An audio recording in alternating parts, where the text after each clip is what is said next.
Alright guys, this is Jonathan with One Big Impact. Today, I'm in Cramond. Kind of a weird name. There's some sailboats and stuff.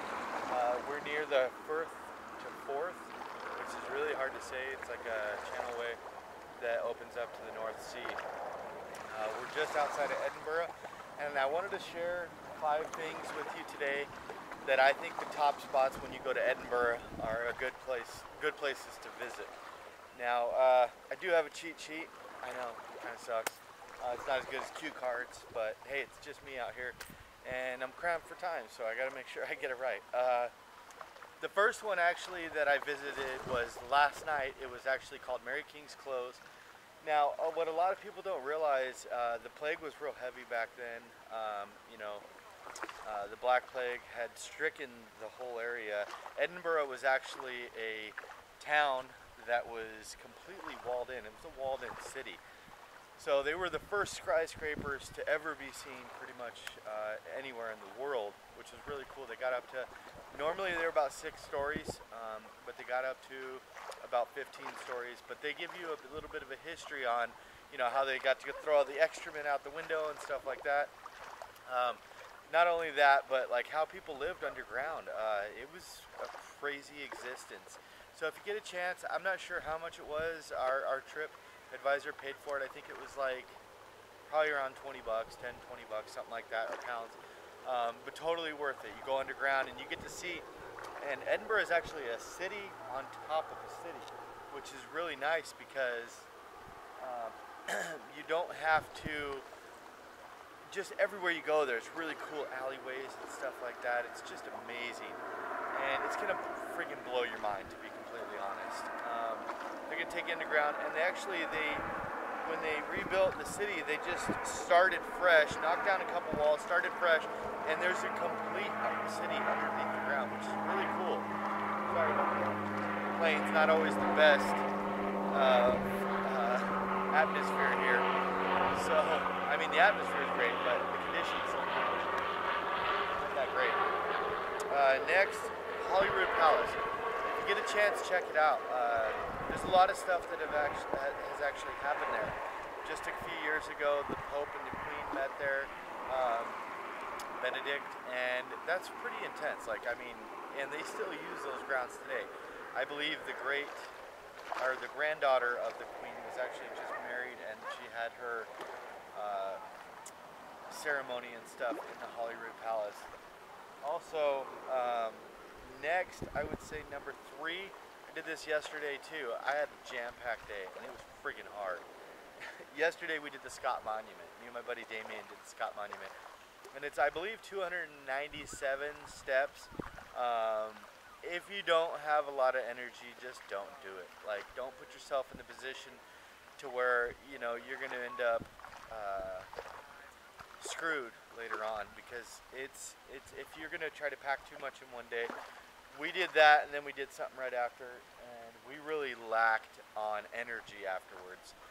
So you go up, it's a terrace staircase about this big, and you're fighting, trying to go up with people, and you can't get by people and stuff like that. It is a freaking blast, don't get me wrong. It is one of the highest points that you're going to be able to see of the complete Edinburgh area. So the views, the selfies, the selfie sticks, the GoPros, bring them with you because it's going to be amazing. Next, obviously, where I'm at, Cramond Beach. I'm going to give you a view of kind of this area and stuff. We do have an airport nearby, so I apologize because you're going to hear airplanes going by and stuff like that. But it really doesn't get more serene like this. And I get kind of choked up just thinking about it, because I'm from Arizona. We don't have views like this. And you got to remember, these things are possible. Not only for you, but your family members, your kids. Stop putting limits on things, because you're going to be able to do it, and it's not a big deal. Just start saving, start worrying about, what matters to you in your future. I don't care if it's a car, whatever it is. Just get your butt out there and freaking do it. If it's traveling, start saving, because you know what? Wait until you retire. You might not live till you retire. Now, I'm not saying quit your job and go do something stupid. Sorry, we got the plane again. But start paying attention to doing these things when you're young. I'll tell you, I'm 34 years old, and I'm pretty active, And this stuff's hard. There's a lot of walking and stuff. If you wait till you're 50, 60, 70 years old, it's not going to be very possible. So start worrying about it now. You can do it. I know you can.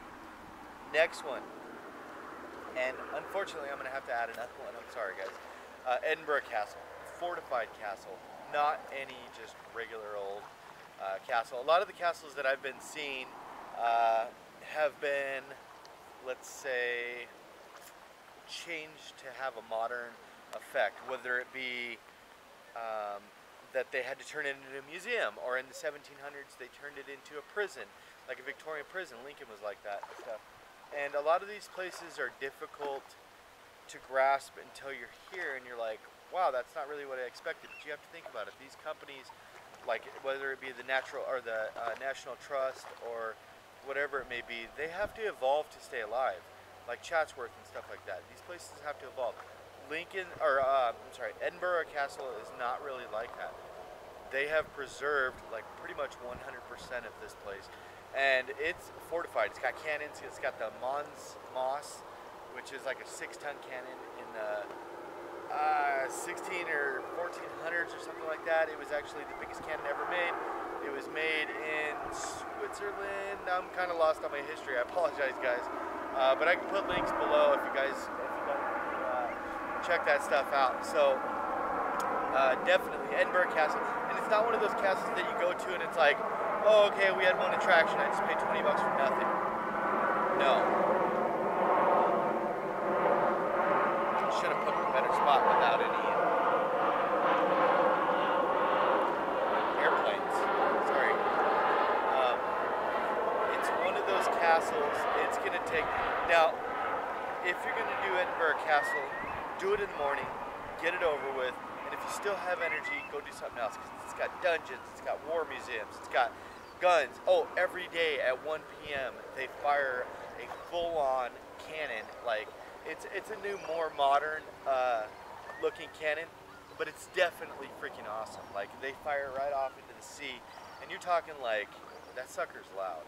But anyway, I think they do it for a visual effect, they said, as the boats are coming in. As well as like a chime, so it's an audio-visual effect, which is kind of cool, you know. It actually has a purpose. And then that was supposed to be number one, but I'm gonna pop you a real number one here. Now, this was in Edinburgh, and Arthur's Seat was the most amazing thing I've probably ever experienced as far as like a hiking thing. Now, if you're not fit, we got about 15 of us students here, and about 6 of us went. All 6 of us made it, but there was a couple, not sure if they were going to make it or not. We did make it. We're all pretty young.